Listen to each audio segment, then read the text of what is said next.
This podcast is sponsored by nobody.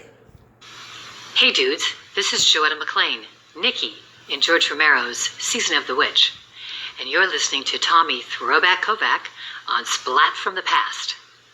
Tommy is such a sweetie. I was so thrilled to be on his podcast. Hey dudes, welcome to Splat from the Past, the only 80s themed horror sci-fi show where things can get totally radical. Now, I am so freaking excited for today's show because this guest, it's been a long time coming. I finally got her on. I've got Kyra Schon. Kyra, of course, played Karen Cooper, the little zombie girl, in George A. Romero's landmark classic, Night of the Living Dead, celebrating its 55th anniversary.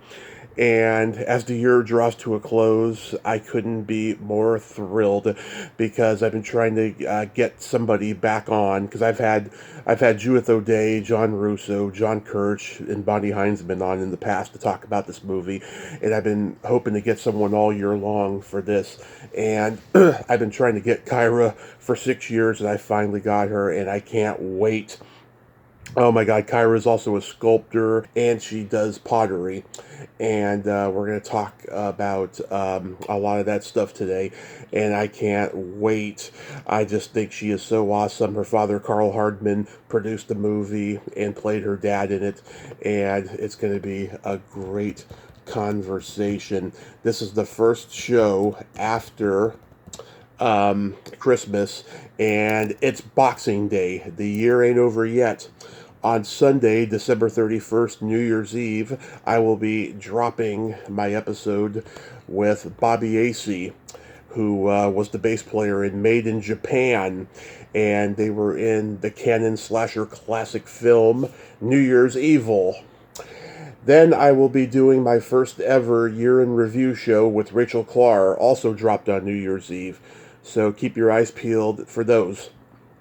Also, rest in peace, Dan Greenberg, a sweet man I got to interview on February 2nd, 2021. Go check out that interview, episode 1127. You know, he wrote 2 naughty comedies from my childhood, Private Lessons and Private School. He will be missed.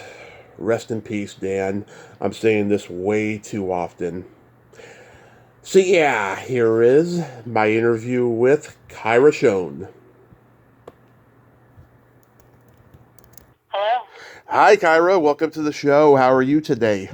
I'm fine, thank you. Thanks for inviting me. Yeah, I can't tell you how thrilled I am because I met you, Judith, and Russ at Son of Monster Palooza in 2016. Oh, okay. And I remember we took the picture, and then we hugged, and I had your hair stuck to my mouth. And you said to me, "Oh, that happens a lot. Have a free lock on me." That's funny. Yeah, my hair is just it flies around. Yes, it's become your signature, you know. So I thank you then, and I thank you now. It's Boxing Day, and let's dive right in. Okay, good. So going back in time, your dad, Carl Hardman, was the producer on Night of the Living Dead. How did he meet George and all of them? Well, he was a co-producer along with Russ Striner. Right, Russ. And he had a recording studio in Pittsburgh. He did, radio commercials and, things like that. His side of the business was pretty much strictly audio. And he knew George and the Latent Image guys from working downtown in kind of the same industry. So they all, got together then and discussed making a movie because they thought they could do something better than what was out there at the time in terms of, a monster movie. Right. So. Yeah. Did your dad know Mr. Rogers? No, he didn't. In fact, Fred Rogers asked my dad to be part of his show. Uh-huh. And my dad turned him down because he wanted to do his own thing. So no, he was not part of that. Yeah, it's funny because I talked to David Newell, who played Mr. McFeely a few years ago, and yeah, he knows everybody from the Romero camp. John Amplis, Deborah Gordon, Molly McCloskey, they all worked for Mr. Rogers. Right, yeah. Yeah, they did. It was, everybody in town knew Fred. I remember when my dad's recording studio, before he moved downtown, Yeah. his recording studio was on the third floor of our house. And I remember Fred, coming into the front door. Of course, he didn't have his show. He was, I think, at that time on the Josie Carey show. So it was before the Mr. Rogers Neighborhood show had begun. I was pretty young, and but I knew who he was. And, I remember seeing him traipsing up the stairs to my third floor. So, yeah, I mean, Fred was really an institution, and everybody in that, industry and in the peripheral, area knew him. Yeah, I mean, George legend has it, George wanted Betty Aberlin for Barbara, but Mr. Rogers said no. That's what I've heard too. Yeah, I guess he didn't want a different sort of image for her. Yeah, which I think is quite interesting, because I've heard, she's very outspoken and she's got a potty mouth on her. She would have loved to have played a role like that, I'm sure, Yeah, probably. Yeah. Well, Yeah. but I think, the person they chose for Barbara was perfect. Oh, Judy Judith. O'Day. She's one of my favorite people on the planet. I adore her. Mine too. I can't imagine anyone not playing Barbara other than Judith. I mean, Yeah. And, she just became that character. Of course, I didn't know her at the time. We didn't have any scenes together. I saw her one day, on the set, and we didn't interact at all. But since we've been doing conventions, we've become good friends. Yeah, she is just wonderful. I've had her on the podcast as well. So your dad owned a recording studio. Did he produce music as well? No, he didn't. He did mostly, radio stuff, voiceovers. I did voiceovers for some commercials, like when I was a baby. I was a member of Astra when I was like 4 years old or something. So, I would do occasional commercials. Yeah, because I was going to ask you, before the movie, had you done like any school plays or community theater? No. That would have terrified me to no end. It still would. I couldn't possibly do that. Really, I would rather perform a root canal on myself than do something like that. But yeah, no, I didn't do anything like that. But it was the voiceovers and that kind of thing. Theater. My God, just no. Please shoot me. Yeah. Never. Yeah, you have to be a special kind of person for that. It's not for everybody. Yeah, no, I don't like being on camera. I can do a phone interview, no problem. But you put me on camera, and I'm like, yeah, I can't stand it. Or just, I'm okay in front of a room being myself, but trying to adopt a character and remember lines, I couldn't possibly do that. I taught for 25 years, so I got pretty good at talking to people, being in front of people and talking to them. But, anything else, forget it. Yeah. But you were already a horror fan because Chilly Billy was popular. That's right. I loved horror movies. Loved them. Still do. Yeah, Lori is a friend and frequent guest on the podcast. Love her. We did a tribute to her dad a few years ago on here. What were your favorite horror movies growing up? Oh, that's easy. My favorites when I was wee little were The Crawling Eye, which is still one of my favorites, and The Wasp Woman. I loved that movie. Yeah. So, The Crawling Eye, though. I mean, Forrest Tucker. It's such a great movie. It's still good. I mean, it still holds up for me. Other people might watch it and think it's schlocky, but I think it's perfection. Yeah. How about Carnival of Souls? I didn't see that until I was much older. Mm-hmm. Yeah, I like that movie a lot. And Candace Hilligoss reminds me a bit of Judy O'Day. In fact, we were at a convention, and we were doing our panel, our Q&A, and someone asked from the audience, what it was like to be in Carnival. So they asked Judy, like, wait a minute, I think you got the wrong woman there. But yeah, there is kind of a similarity. Yeah, and also too, I when I watch Night of the Living Dead, I see little flourishes of Carnival of Souls. Like George must have been influenced by that movie. I don't know, what year was Carnival of Souls? 62. Was it that early? Okay. Yeah. Yeah, could have been. Could have been. I know the primary source material was I Am Legend. Right. I guess he had been reading that. George had been reading that and was inspired, in quotes, Yeah. that one. And I think Richard Matheson even said, obviously you really liked my book, because he saw bits and pieces of that in Night of the Living Dead. So. Absolutely. Did you love all the Universal monster movies? Oh yeah. Oh, absolutely. That's the stuff that I grew up on. Frankenstein and Dracula and the Wolfman, and the Mummy scared me. It really scared. The others didn't scare me because I felt sorry for the monsters. And like Dracula wasn't scary to me. Bela Lugosi's Dracula was not scary because he had the same accent as my grandfather. So, and my grandfather wasn't scary. So Bela was like, he could have been like a great uncle or something. So,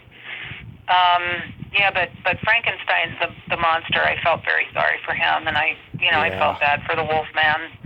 And I've always loved dogs, so he was kind of, like half dog, half misunderstood monster. And, but the Mummy, that's the one that scared me. Because there was no consciousness. He was just driven. There was no talking to that guy at all. Bride of Frankenstein is a masterpiece. I love that one. Yeah, it is brilliant. I love The Bride of Frankenstein. Love that one. Yeah. I've talked to all the Universal Monster Legends children on here, and they were all born in 1938 when their dads were in their 50s. It's very weird. Wow, that's funny. Yeah, Boris Karloff, Bela Lugosi, and Claude Rains' children, all born 1938. It's really bizarre. Yeah, Vincent Price, he had his daughter later in life in the early 60s. Yeah, it's crazy. I've met her, and I've met Sarah Karloff, and I've met Bella Jr. and Ron Chaney. It's kind of fun, like rubbing elbows with them and thinking, kind of one step removed from these real legends. Yeah. My dad lived in California when he was a teenager. Mm-hmm. My grandparents, they had a lot of family out there, so they moved out there, and he worked as a messenger for one of the studios, and he delivered a script or something to Boris Karloff. Wow. And I said, oh my God, I can't imagine. What did he say? And he said, thank you. It's like, that's all. But like, wow, Boris Karloff thanked you. That's amazing. And he told me too that when he was a kid, his mother was really a huge fan of Bela Lugosi. And he was performing the role of Dracula at the Nixon Theater in downtown Pittsburgh when my dad, I think, was probably, I don't know, 10 years old or around there. And my grandmother dragged him backstage to meet Bela after the show. Mm-hmm. And, she didn't care that my dad was meeting him. She really wanted to meet him, but she dragged him back. And oh my God, what did he say? He said, oh, what a nice young man, Yeah. Like, oh my God, that's amazing. Did he just become disillusioned with L.A. and then that's what made him go back to Pittsburgh? Oh, I know. I think my grandparents moved back here.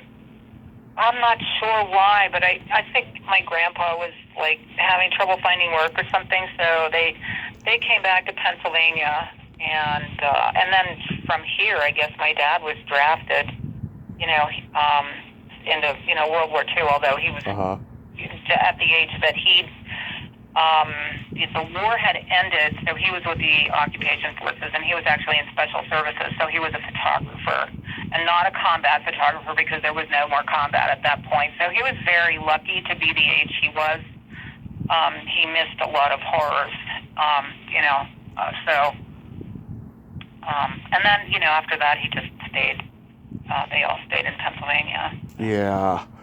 So to eat an arm made of a meatball sandwich covered in Bosco syrup, that must have given you a gag reflex. No, luckily I didn't really eat it. I held it up to my mouth and chewed, but I did have Bosco all over my face, which was wonderful. I know, but for me personally, I mean, I love a good meatball sandwich, and I love chocolate syrup, just not together. And the thought of Not it together, just, right? it's gross. Not together. Never together. How long did it take to apply the makeup? Well, on me, not very long, because I didn't really have much. I just had kind of, my dad just put like a light, I guess, foundation on me, and then, the dark circles under my eyes, and that was it. I didn't have any wounds, which disappointed me. I told him, please give me wounds, and he said, no, that's not your story. I go, oh, man. So then I, just had the bandage on my arm. So it was a little disappointing. I wanted, gory looking gashes and stuff on my face, and no, not your story, honey. Yeah. It worked. I mean, for its time, it worked. Yeah. We recently lost John Kirch, who played that one zombie boy. I got to interview him in 2020. He was a great guy. I loved him. He was such a nice guy. Yeah, what do you remember about him? Well, I only met him a few times at conventions, and then the last time I saw him was at the re-premiere. It was a 55th anniversary. Was it? Wait, no, 50th. It was a 50th anniversary. I'm getting too old here. 50th anniversary screening of the new Criterion film. So that was at the Byham Theater, which was the Fulton Theater when it premiered. It was called the Fulton. So it was an amazing night. But that was the last time I saw John, and it was shocking. Yeah. Just shocking that he passed so quickly, and I don't think should have happened. I don't know, what happened. It was right after his surgery, and I don't know. Could it have been prevented? I don't know what happened, really. I don't either. I just found out about it a couple of months ago. I was wondering why he wasn't posting anything on Facebook for a while, so I just went and looked, and I was pretty upset. I was trying to. I was thinking about connecting him with another podcast friend of mine. But yeah, he was a great guy, and he told me, I don't know, George was a little aloof to him, like he didn't interact with him on set, right? And he thought that George didn't like him, and then like in the early 90s he ran into George somewhere, and George barely remembered him, but like, he loved being associated with the film, and it was a great experience overall, he said. Yeah, he worked for KDKA TV for a long time, in Pittsburgh, and that's probably how he kind of reconnected, I would think, with George. Probably, yeah. Yeah, George. Well, there were a lot of ghouls, and I think that there were so many people around that George couldn't necessarily keep track of. That he, let's face it, it was 50. At that time, it would have been 50 years ago. So, but John was a very nice man.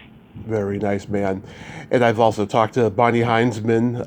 What was she and Bill like? Well, I didn't know Bonnie at the time, but Bill, I've joked over the years, Bill was like my convention dad. Anytime we would go to convention, several times, just he and I did conventions and nobody else did. Mm-hmm. And he would always, kind of look out for me. And, he was just funny. Oh my God. He was really funny. When he would dress up on the Saturday of whatever event. He would always, he would always get into his zombie regalia, and I mean, he was the hit of every convention he ever did. Everybody loved him. Everybody loved him, and he was so much fun to be around. He was a good partier. And but Bonnie, I mean, obviously I've since met Bonnie, and I love her, and I love their daughter Heidi. They're just lovely people. Yeah, Heidi connected the two of us. Yeah, his zombie face was priceless. Every time I look at it, I laugh, I know, yeah. He really reveled in that role, and he had a great time at conventions, and fans loved him, and he loved them. Tell me about Dwayne Jones, because I've heard you say you had a crush on him, right? Well, yeah, I'm not sure it was really a crush. I think I actually loved him. Mm-hmm. It wasn't like a crush, like Davy Jones, or what I mean, but it was, but he was he was a very quiet force in that area. Like he was the okay. Let me back up a little bit. I was not particularly shy, but I didn't feel terribly comfortable around a lot of adults that I didn't know. Uh-huh. And so I was sort of thrust into this crowd of people that were all doing something, and that they knew what they were doing. I had no idea what I was doing or what would be expected of me, and so I was a little nervous. And my dad, and I said, what if I make a mistake? And he said, well, you really shouldn't make a mistake, because it's very expensive. Film is expensive, and you don't want to waste people's time. So oh, great, no pressure there. That's great. Thank you for those words of comfort. So everybody is sort of frantically doing their thing, and I'm standing there with this activity swirling around me, and there was Dwayne in the midst of it, and he just seemed very centered and very calm, and he just seemed like he had everything under control. And I felt really safe with him. He was the only person there, including my father, that I thought, he's a grown-up. This guy is the grown-up in the room. And he reminded me, I didn't live with my dad when I was growing up, and so I didn't feel as comfortable with my dad and his friends as I did with my mother and her friends, obviously. So my mother's friends were also calm, and so he reminded me more of my mother's people, than my dad's people, who it's hard to explain, and I don't mean to disparage my dad or any of his friends, but it was a different kind of energy, and I felt more comfortable with Dwayne's energy than I did with other people's energy. So doing that scene with him, it was fun, and when I looked at that scene, I can kind of see myself laughing, smiling, because it was just fun. And he was when I go upstairs. When little Karen goes upstairs and tries to attack him, he has to swing me around and throw me onto the couch. He was really worried about doing that. He didn't want to hurt me. So,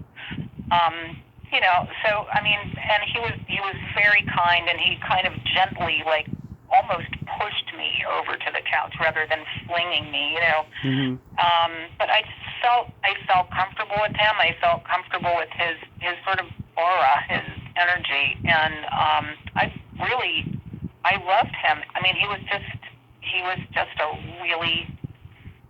a cool person. He just had, again, I have to say his energy was really calm and settled and just kind. Yeah, he was such a pioneer, obviously. Do you know if he left behind any family? Because I noticed, nobody from his family ever talks publicly about him or does tributes. I know he has a sister who lives in Georgia, I believe, and she did an interview a couple of years ago through the University of Pittsburgh, I believe. So, yeah, it was a streaming event, like you could, jump in and hear the interview, and so she has discussed, Dwayne and his role in the film, and him, generally in other films.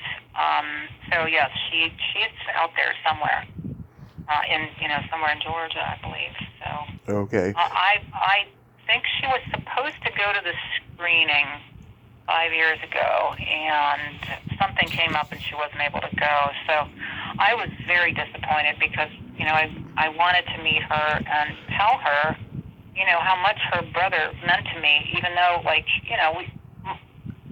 didn't know. I was a little kid. He probably never gave me a second thought, but Yeah. he meant something to me at that time in my life, and he has, continued to do so. And I wanted to tell her that, and maybe someday I'll get the opportunity. I hope I will anyway. Oh yeah. I mean, life is too short. You got to go for it. Yeah. My dad was pretty good friends with Dwayne. They kept in touch, and anytime my dad would go to New York, I guess they would get together and have dinner and chat. And yeah, they were very close. That's so nice. What do you remember about the premiere screening? Was it pandemonium, in terms of reactions? Well, yeah. I mean, it was in my little head. I was allowed to invite some of my friends, and so I was like 10, almost 11 when the movie premiered. And so, my friends were all about 11 years old too. And I don't even remember who all was there. I just remember my friend Mimi was there, and I spent most of the movie turned around watching their reactions. Because they were sitting a bit behind me and over in another section, but I was able, they weren't so far away that I couldn't see them, and so I knew what was coming on screen, and I'd turn around and watch it, and then just giggle, watching them react, like Mimi jumping out of her seat, and thing, and so that was fun. Really fun.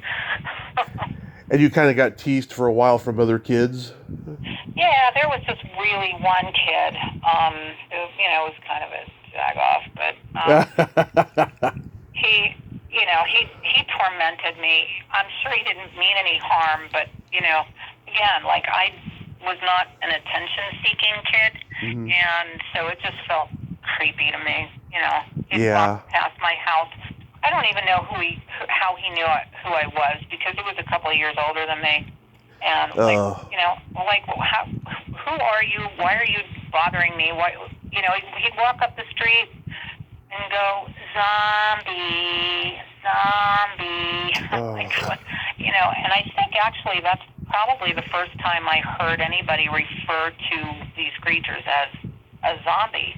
Yeah. Because in the film, they're all ghouls, those things, whatever, but not zombie.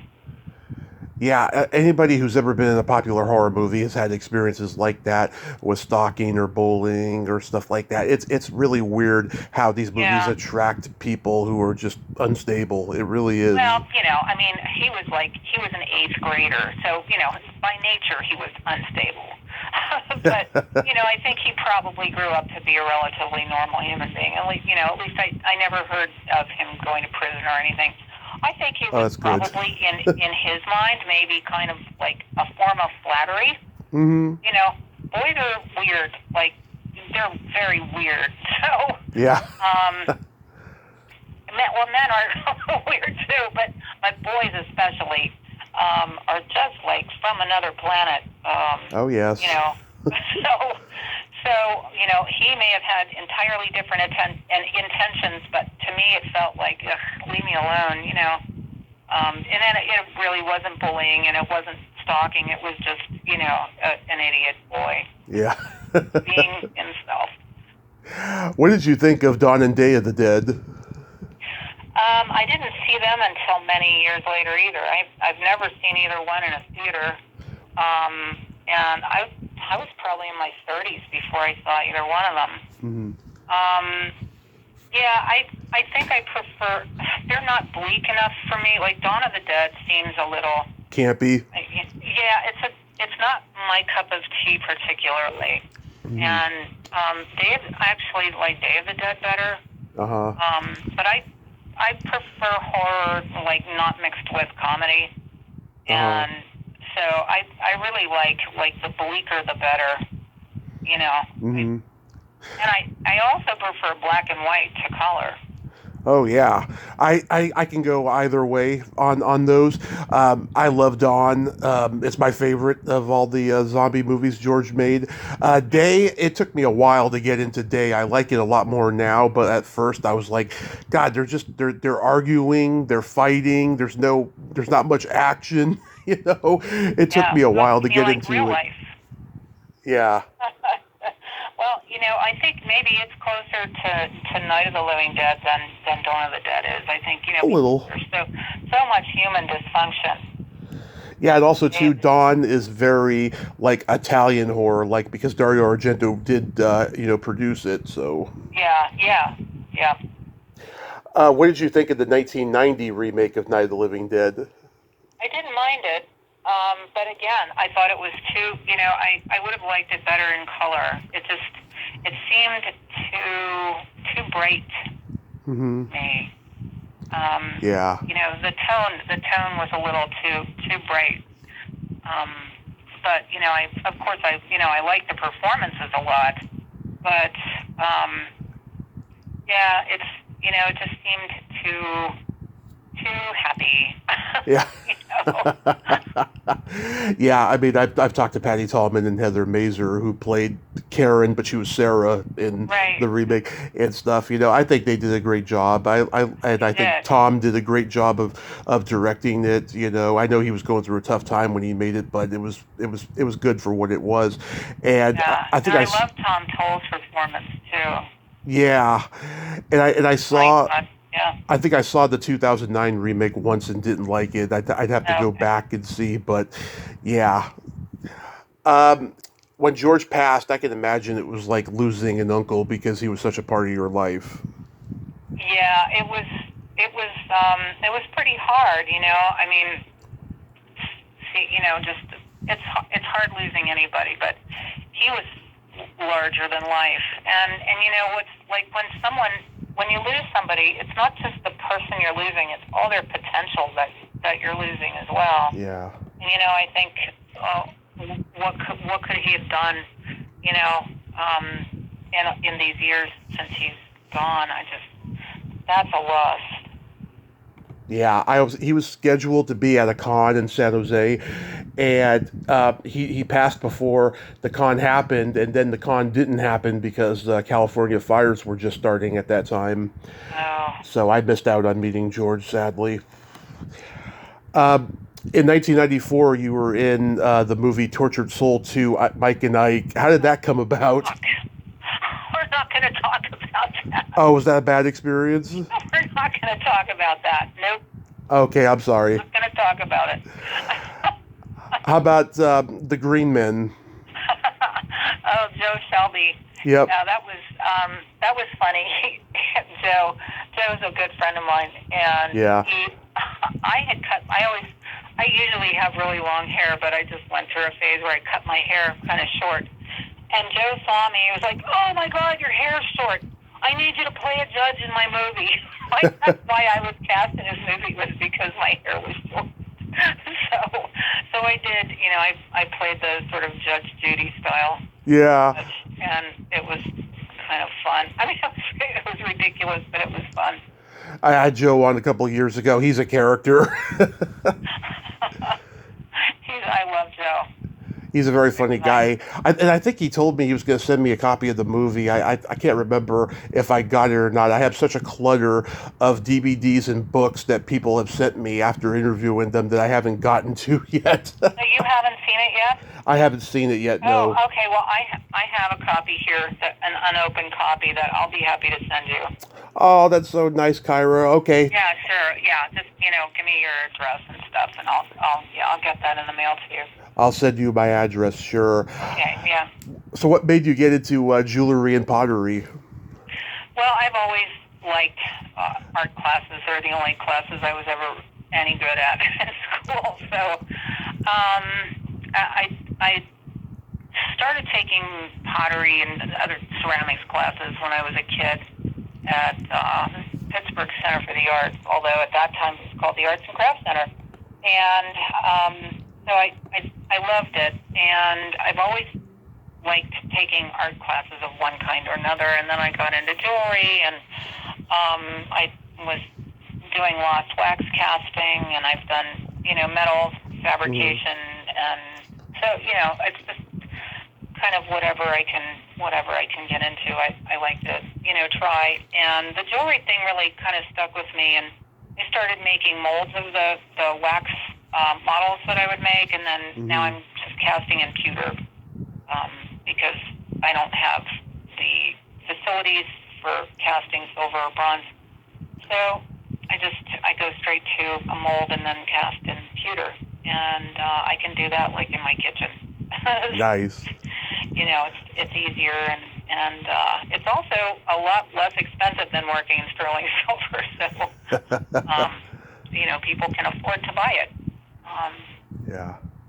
So yeah, but I did teach ceramics for 25 years at a magnet for the arts in Pittsburgh.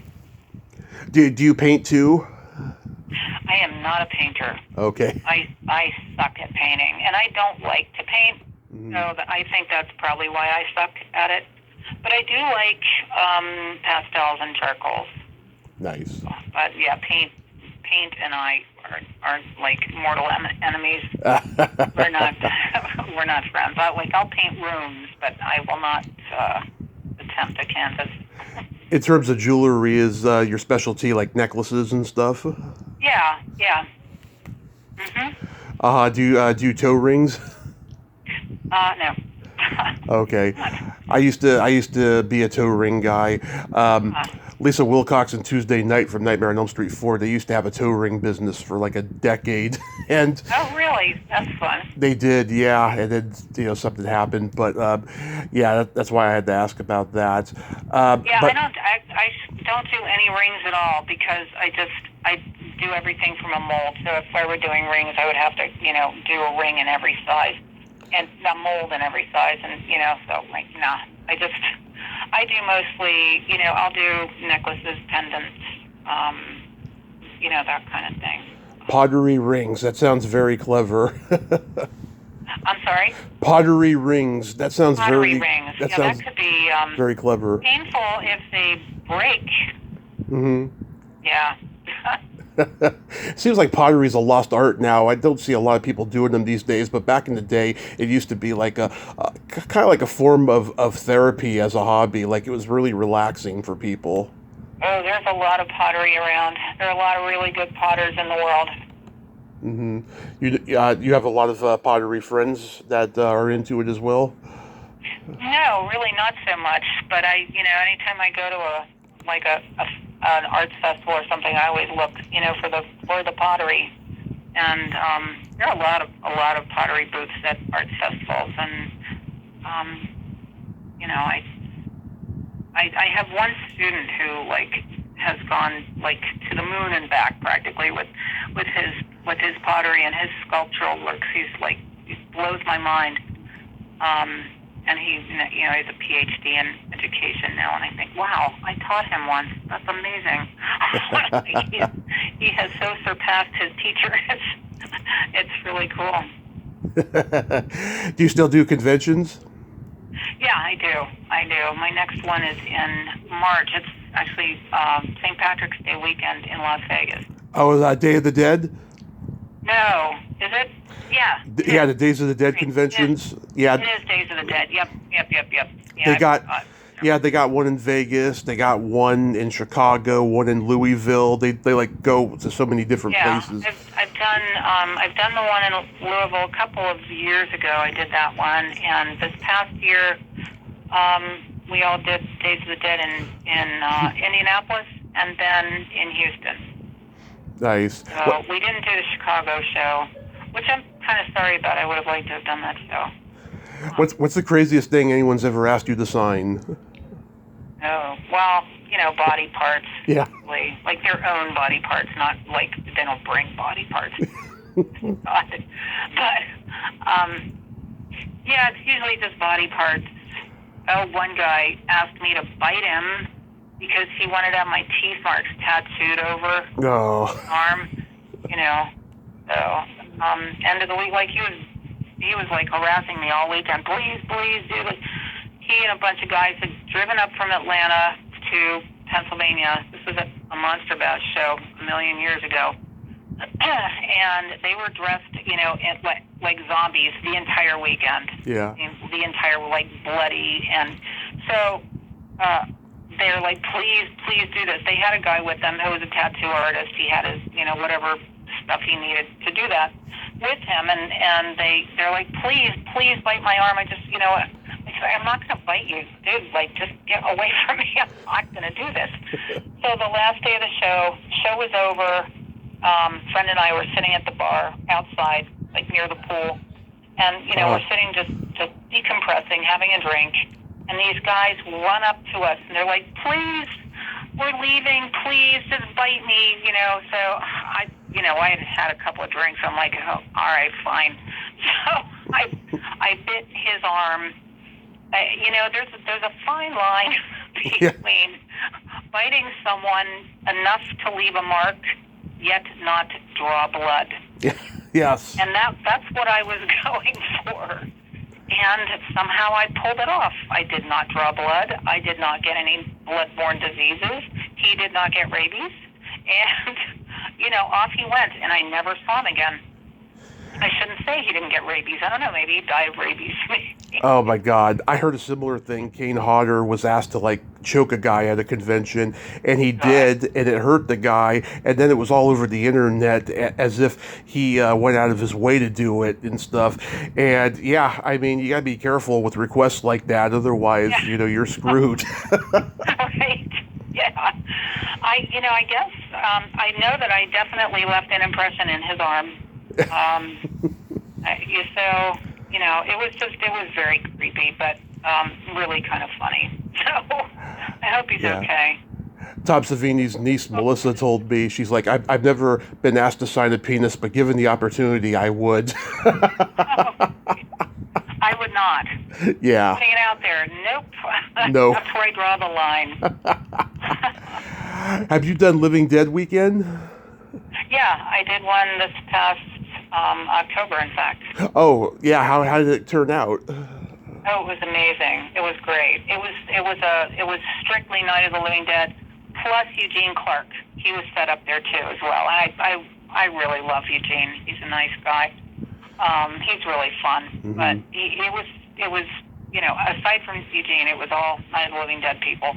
Yeah. And it was at a venue in Harmony, PA, which is like tiny. It's like this cute, adorable little town. And it was a very successful convention. Everybody was super nice. So yeah, that was October. I have not done one yet at the Monroeville Mall because those are usually Dawn of the Dead, Day of the Dead, and the other. Right. So. Yeah, I hope to go in the future. I've heard it's a paradise for Romero fans. I mean, I'm sure that when you went this past October, I'm sure it was like homecoming when you go back to those locations and you remember exactly, the way it was, when you made it. Well, not really, not for me. The house isn't there anymore, and the basement scenes were in downtown Pittsburgh. Mm-hmm. So and Harmony is not where the film was shot. It was in Evans City, which was where they used to do the Living Dead weekends, but now and Living Dead festivals. But now they've been using this Steamfitters Hall in Harmony. It's really nice, great venue, like brand new. But like the locations. The only location that I've been to was the cemetery, and I never went to that when I was a kid. I wasn't there until for the first time until I was, in my 30s. Mm-hmm. So, none of my locations are are up there. Well, of course, the piece of land that the house was on is there. Sadly. But, I haven't been there because those tours usually go on while I'm sitting behind a table. Yeah. Real quick, we got to play my secret silly game. This is a series of silly slumber party questions. It's no win or lose. It's just pure fun. And how the game works, Kyra, is I ask you the question, you answer it, then you ask me that exact same question, and I answer it. And feel free to comment on the answers because they might be funny. Oh, they might be, huh? Yeah. Okay. Okay. Kyra, are you ticklish? Oh, yeah, very. Nice. Are you ticklish? Oh yes. I like being tickled, but if you do it without warning, I might hit you in the groin. Ah, I see. Out of reflex. Be sure not to do that. Yeah. Is your belly button an innie or an outie? It's an innie. Nice. Is your belly button an innie or an outie? It is also an innie. Okay. What color are your toenails painted? Right now they're not painted. Okay. What color are yours? Right now they are red, green, and white for Christmas. And oh, that's festive. yes, and by the end of the week, I'm going to do gold with sparkles for New Year's Eve. Oh, good. Yes. Be good. I love using elaborate colors. Yes. What would you say is your best personality trait? I haven't killed anyone today. Yet. The day is young. What is your best personality trait? I have empathy and I have no filter. Ah, okay. I'm a Gemini. I'm a Libra, so that's kind of, well, they're nothing alike. Never mind. Geminis and Libras get along very well. Okay. Yes. If you could have anything named after you, what would it be? Oh, boy. I don't know. I really don't know. Oh, God. That's huge. Okay, well, how about tequila? Kyra Schon tequila. Okay. What would you have named after you? A vibrator. Oh, God. I'd call it the Tommy Chatsy. And then my favorite question, is there a stinky smell that just makes you gag? Yeah, actually, yeah. Gloria Vanderbilt perfume. I've never smelt it. Oh, it's terrible. I don't even know if they still make it. This was like from way back in the 80s, I guess. Somebody gave my mother a bottle of it, and it was like, it didn't even make me gag. It would just give me like a stabbing pain in my head. It was like, wow. What's your stinky smell? Either farts or feet. Ah, I see. The classics. Kyra, I can't tell you what a dream this has been. I'm going to go cry because dreams really do come true. Oh, thank you. And I hope you had a Merry Christmas with your kitty yesterday and that you two have a Happy New Year. Not just a kitty. I have a dog, 2 cats, a kitten. The kitten's like a different species from a cat. As you know, if anybody who's ever had a kitten knows, they're really they're different. And 4 chickens. So the chickens don't live in the house, though. So they're, outside. I've seen at least one cat posted on your Instagram, so that's why I thought it was just the one. Yeah, no, I usually have 3. Ellie Mae is the oldest. She's a tortoiseshell. Kismet is the middle child. She's a tortoiseshell. And my new kitten, Keen, who is, well, he'll be like 2 months old tomorrow, or 3 months old, rather, tomorrow, is a little gray tabby. Oh. But I adore him. I mean, I love them all, but man, he is so entertaining. I have a cat that I adore, and I have a little dog who's part Chihuahua and part weenie dog, and they're just the 2 most loving animals, and they love each other too. Oh, that's great. Yeah, these guys all get along with my dog, Pi. He's a Shepherd Husky mix, and he's like a living teddy bear. He is such a lover. I absolutely adore this dog. He's 8 years old. I adopted him in this past summer, and he loves cats. Like, he loves cats, and they love him, so it's nice. Oh, Yeah, it's like a teddy bear's picnic here. It's really great. that is so wonderful. So I will send you my address for that DVD, and you have a great rest of your day and be safe Thank out there. You. You too, and Happy New Year. Happy New Year. Bye-bye. Bye-bye. Well, there you have it. Kyra Schon. Ain't she a sweetheart? Oh, what a nice lady. I just freaking love her. That was such a great conversation. And, you know, when I met her in 2016, she was wonderful then and she's wonderful now. I'm so glad we talked today. Well, until next time, this is Tommy Throwback Kovac saying there's no shame in living in the past because the present sucks. Later, dudes. They're coming to get you, Barbara.